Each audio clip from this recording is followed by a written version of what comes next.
আপনি এই বিষয়গুলো কিভাবে দেখছেন? এটা নিয়ে গত বেশ কয়েকদিন ধরেই আলোচনা চলছে আসলে।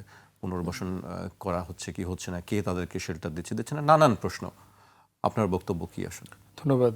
প্রথম কথা হচ্ছে যে রাজনৈতিকভাবে আওয়ামী লীগ ডেড, মানে এটা হচ্ছে বটম লাইন আর কি। এবং বারবার আমি এই কথাটা বলেছি যে এটা হচ্ছে যে একটা মানুষ যদি মারা যায় অথবা যদি আপনি দেখেন যে একটা পশু কোরবানি করা হয়েছে, কোরবানি করার পরে দেখবেন ওর শরীরটা অনেকক্ষণ নড়ে। আওয়ামী লীগ হচ্ছে ওই রকম, মানে এত মানে শেখ হাসিনার ভয় নাই, রাজপথ ছাড়ি নাই। বলতে বলতে দেখলাম একটা লোক ধাওয়া দিল, সাথে সাথে 30 জন মিলে দৌড়াইতেছে, স্লোগান দিচ্ছে কিন্তু রাজপথ ছাড়ি নাই, শেখ হাসিনা আসবে, বাংলাদেশ হাসবে। অথচ তার হাসার জন্য যে মুখটা দরকার সে মুখটা আবার মাস্ক দিয়ে ঢেকে রাখছেন। তাহলে আপনি হাসবেন কিভাবে? আপনার হাসার জন্য তো দাঁতগুলো মুখগুলো তো খোলা রাখতে হবে। তো এই ধরনের হাস্যকর কাজগুলো করতেছে সিম্পলি পেমেন্ট। এবং আমরা জানি যে আপনার ইন্টারমেশন আমরা দেখেছি ছাত্র দলের ছেলে পেলেও আপনার পদস্থ নেতা টেতা ছিল মিরপুরে ছাত্রলীগের মিছিল করতে গিয়ে ধরা খাইছে, পুলিশের কাছে বলছে যে টাকা দিছে 5,000 টাকা, সে 5,000 টাকার জন্য সে মিছিলটা করেছে। তো এই বিশাল বেকার যুবকদের রাষ্ট্রে আপনার কে কোন ব্যানারে কি দাবি করতেছে, তার থেকে বড় জিনিস হচ্ছে আপনি 10 মিনিটের জন্য আধা ঘন্টার জন্য যদি মুখটা ঢেকে একটু স্লোগান দিলে 5,000 টাকা পান, তো অনেক টাকা, তো এটা তার মাসের একটা ছাত্রের মাসের ইনকাম হয়ে যাচ্ছে আর কি। তো এগুলোকে আপনার মোটা দাগে রাজনীতি আকারে দেখবার সুযোগ নাই আর কি। এগুলো আমরা এর আগে দেখে অভ্যস্ত হয়ে গেছি। ফিরবে কিভাবে?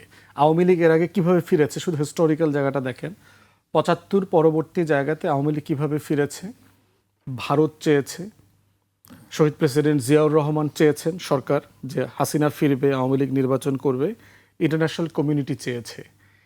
এই তিনটা ফোর্স যদি একত্রিতভাবে চায় তাহলে হাসিনা ফিরতে পারবে।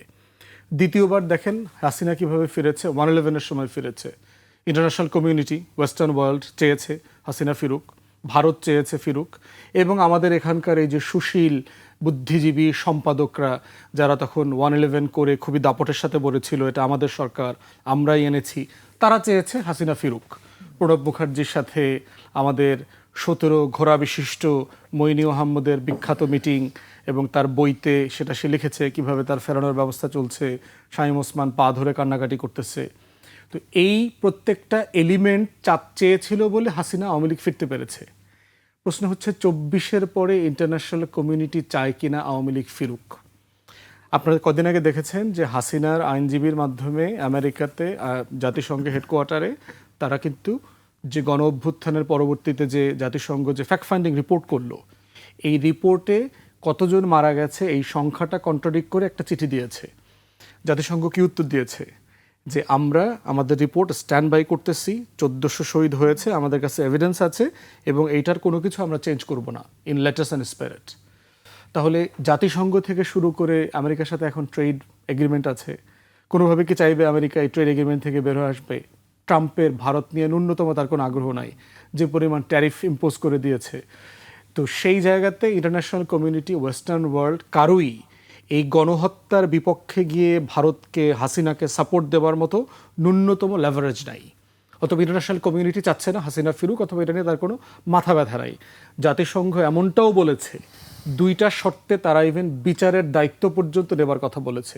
মৃত্যুদণ্ড দেবেন না বলেছে 2টা, যেহেতু তারা ডেথ পেনাল্টিতে বিশ্বাস করে না, এবং তাদের এভিডেন্স তারা শেয়ার করবে আইসিটির সাথে, তারা বলেছে।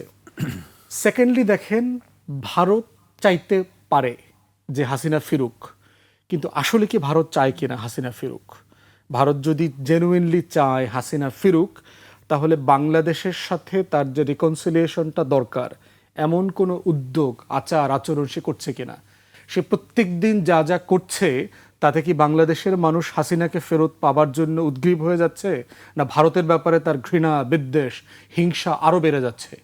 তাহলে যেই কারণে গণ অভ্যুত্থান হয়েছে 24-এ, ভারত তার আচরণ দিয়ে গত 2 বছরে প্রমাণ করেছে তার প্রত্যেকটা কারণ ন্যায্য। আমাদের তরুণরা যেই কথাগুলো বলেছে, যেই আচরণের সমালোচনা আমরা করেছি, ভারতের ইন্ডিয়ান ইন্টারফেয়ারেন্সের কথা বলেছি বারবার, অখণ্ড ভারতের নামে যে হিন্দুত্ব ফ্যাসিবাদ যেটা তারা শুরু করেছে সারা ভারতবর্ষে, গেরুয়া বাহিনীর রাজনীতি, সেটা আজকে শুভেন্দুরা প্রতিদিন প্রমাণ করছে সীমান্তে। তাহলে ভারত কি আসলে চাচ্ছে যে হাসিনা ফিরুক, আওয়ামী লীগ রাজনীতি ফিরুক? তার যদি ন্যূনতম ক্লাউন পলিটিক্সের এই যে মাদকাসক্ত রাজনীতির জায়গা থেকে যদি সে দেখে, আসলে তার চাইবার কোনো ন্যায্য কারণ নাই, যৌক্তিক কারণ নাই। থার্ড হচ্ছে বাংলাদেশ সরকার চায় কিনা। স্থানীয় তারেক রহমান বিএনপিকে চায় হাসিনা ফিরে আসুক, আওয়ামী লীগ ফিরে আসুক, তাহলে সংসদে সব দল মিলে কেন কার্যক্রম নিষিদ্ধের জায়গায় তারা একমত হয়েছে, অর্ডিন্যান্সটা র্যাটিফাই করেছে? যে পরিমাণ ধরপাকড় হচ্ছে, যে পরিমাণ বিএনপির লোকজন আওয়ামী লীগদেরকে ধরায়া ব্যবসা বাণিজ্য করতেছে, নোয়াখালীতে বিএনপির লোকজন মারামারি করতেছে না? হবিগঞ্জে দেখলাম, সিলেটে দেখলাম, বিভিন্ন জায়গায় আওয়ামী লীগকে কনফ্রন্ট করতেছে কারা? রাস্তাঘাটে মেইনলি বিএনপির লোকজন করছে, মারামারি করছে, অফিস আদালত ভেঙে দিচ্ছে। বিএনপির রাজনীতি নির্মূল হয়ে যাবে বাংলাদেশে যদি সে ন্যূনতম কোনোভাবে এই ইমপ্রেশনটা দেয় যে সে আওয়ামী লীগকে, হাসিনাকে পুনর্বাসন করতে চাচ্ছে। আজকের মাননীয় উপদেষ্টা আমাদের বন্ধুপ্রতিম জাহিদ ভাই যেটা করেছেন, এটা দিয়ে তিনি বিএনপির আসলে 14 গোষ্ঠী উদ্ধার করে দিচ্ছেন। কিন্তু তিনি বিএনপির 12টা বাজানোর রাজনীতি করছেন। বাংলাদেশের মানুষের কাছে simply Awami League is a not a starter. এই বাস্তবতাটা যদি বিএনপি স্বীকার না করে, তার রাজনীতি আগামী দিনে নাই হয়ে যাবে বাংলাদেশ থেকে। অতএব কোনো উপকরণ বলছে না আওয়ামী লীগ ফেরবার জন্য যেই শর্তগুলো পূরণ করা দরকার, ক্ষমা চাওয়া থেকে শুরু করে জাতির কাছে ক্ষমা চাওয়া, রিগ্রেট করা।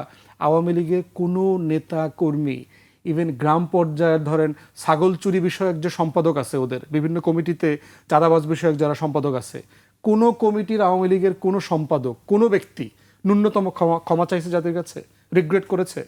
যাদেরকে আমরা জানাজার নামাজ পড়তে দিলাম তোফাল আহমেদ মারা যাওয়ার পরে, দেখেছেন? আসছে একটা ধর্মীয় কাজ করতে, আইসা ওখানে জয় বাংলা স্লোগান দিচ্ছে, তার ন্যূনতম কোনো রিগ্রেট নাই। তো যার অনুশোচনা নাই, যার বিচার হয় নাই, যার রাজনৈতিক সমঝোতার প্রশ্নে রাজনৈতিক দলগুলো এবং সিভিল সোসাইটি একমত হয় নাই, তার ফেরার কোনো শর্ত এখানে হাজির নাই। সিম্পলি ইম্পসিবল একটা রিয়ালিটি। যেটা করছে, স্যার কারেক্টলি বলেছেন, টার্কিশ ফরেন মিনিস্টার আসছে কদিন আগে, দেখেছেন আমাদের এখানে ডিফেন্স এবং মিলিটারি এস্টাবলিশমেন্ট, তারপরে ইন্ডাস্ট্রি ডেভেলপ করবার ব্যাপারে তারা সাহায্য করবে, আমাদের রাডার সিস্টেমের ব্যাপারে, ড্রোন ফ্যাক্টরি করবার ব্যাপারে ইতিমধ্যে কোঅপারেশন হচ্ছে। পাকিস্তানের অফিসিয়ালরা ইতিমধ্যে আসা যাওয়া করছে, আপনারা দেখছেন। ইন্টারিমের থেকেই ইতিমধ্যে চায়না এবং পাকিস্তানের যে JF-17 যে ফাইটার প্লেন যেটা করেছে, তারা ইতিমধ্যে সেটা বাংলাদেশকে অফার করেছে এবং স্যার কারেক্টলি বলতে পারবেন হয়তো ফ্রিতেও তারা দিবেন as a gesture of friendship.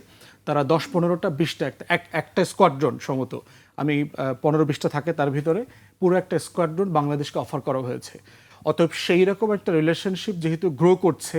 এবং থার্ড হচ্ছে স্যার যেটা পয়েন্ট আউট করেছেন, চায়না সফর, যেটা ভারত পুশ করছিল যে তারেক রহমানের প্রথম সফরটা যেন ইন্ডিয়া দিয়ে হয়, যেটা দিয়ে তারা প্রমাণ করবার চেষ্টা করে যে এইটা আমাদের ক্ষেতমজুর আছে এখনো, এরা আমাদেরই বদলা ব্যবসায়ী আর কি। তো সেই জায়গাতে সরকার ইতিমধ্যে বলেছে, কারেক্টলি বলেছে, মালয়েশিয়া চায়না সফরে যাবে, কারণ চায়না যাওয়ার সাথে অনেক কিছু জড়িত আছে। বাজেট দিবে, টাকা তো নাই। ভারত একটা ফকির দেশ, 80% লোক দরিদ্র সীমার নিচে বাস করে। ওইখানে ককরোচ জনতা পার্টির আন্দোলন চলতেছে, দেখতে পাচ্ছেন। প্রত্যেকটা এক্সাম পেপার লিক হয়েছে ভারতে গত কয়েক বছরে, প্রত্যেকটা।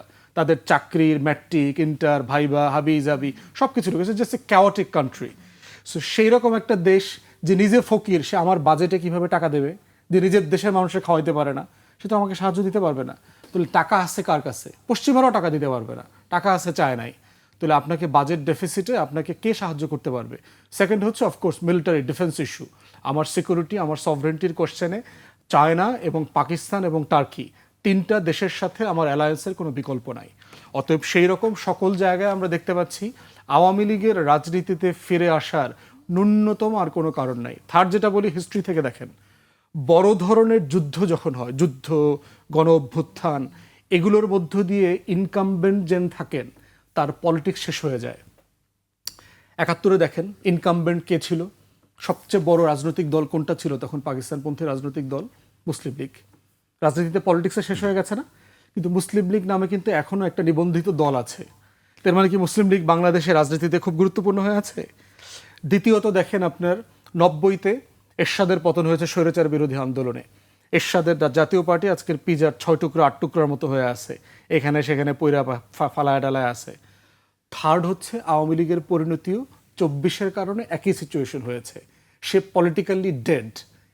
এবং এই বাস্তবতাটা হচ্ছে মেনে নিতে পারাটাই হচ্ছে আমাদের এই যে 5-6 দশকের দিল্লি এবং কলকাতার যে দালাল, বুদ্ধিজীবী, লেখক, সাহিত্যিক, তাদের সিম্পলি তাদের স্যাটেলাইটে এটা মেনে নিতে পারছে না যেটা কিভাবে সম্ভব, ওই তারাই তখন আপনার এই মাঝে মধ্যে হুক্কা হওয়ার মতো শেয়ালের মতো একটু ডাক দেয় কি আওয়ামী লীগ বদলালো কিনা, আওয়ামী লীগ ফিরে আসতে পারে কিনা, আওয়ামী লীগের এইটা সেইটা।